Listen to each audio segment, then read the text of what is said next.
Here in Decatur, they're letting the good times roll with the most authentic Cajun and Louisiana cuisine you're going to find without actually being there. From the shrimp po' boy to the craw tater grouper, not to mention the hurricanes, it is a Mardi Gras party in your mouth. Let's do this at Louisiana Bistreaux.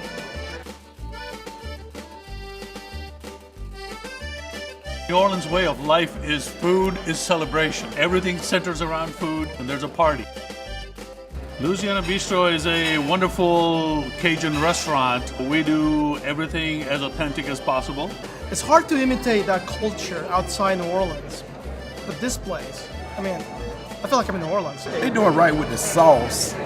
You know, putting a special Louisiana touch to it, just like you in New Orleans on Bourbon Street. And then of course you got your beads here. I noticed that everybody had beads. Everybody's got beads, so you feel like you're there as close as you can to Atlanta.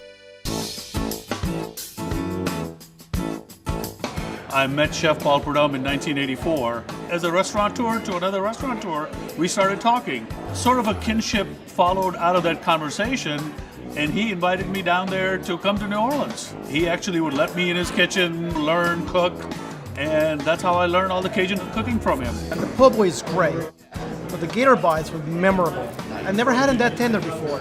I'm eating the fried shrimp po' boy. One, you need good shrimp. Two, you need good bread. It adds that certain distinctive taste that captures my memory of eating in New Orleans to a T.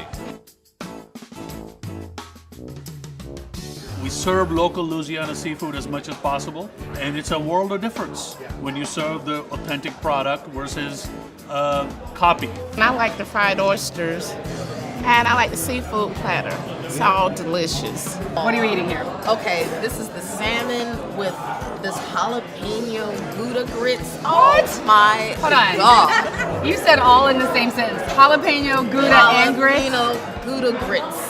That needs, that deserves praise. Yes.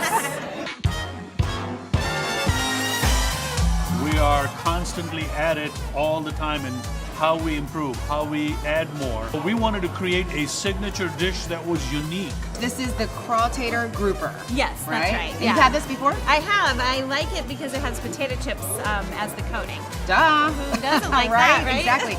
Eureka moment came.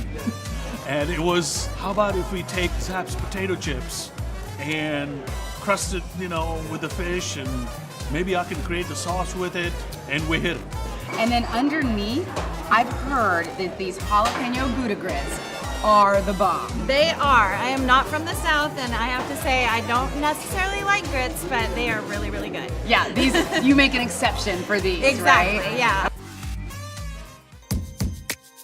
Obviously, our biggest drink seller here is Hurricane. Just almost, it seems like there's a hurricane at every table. It's basically prepared with 3 rums and orange juice, pineapple juice, a little bit of splash of cherry, and basically that's a nice fruity drink that most people can handle. So I've got my Hurricane because that's what you do, you know. Sure. If you can't go to New Orleans, you're in Atlanta and you drink a Hurricane, Sure. or you drink A what is it? Sazerac. Say it again. Sazerac. Sazerac. Well, cheers. I'm gonna have a drink of this. This I already got started on. It's very good. I keep going back to the Andigator, the Abita beer.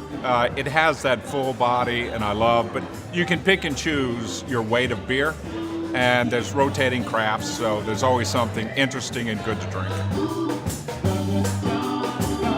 Used to be that eating was a function. It is no longer a function. It is an experience.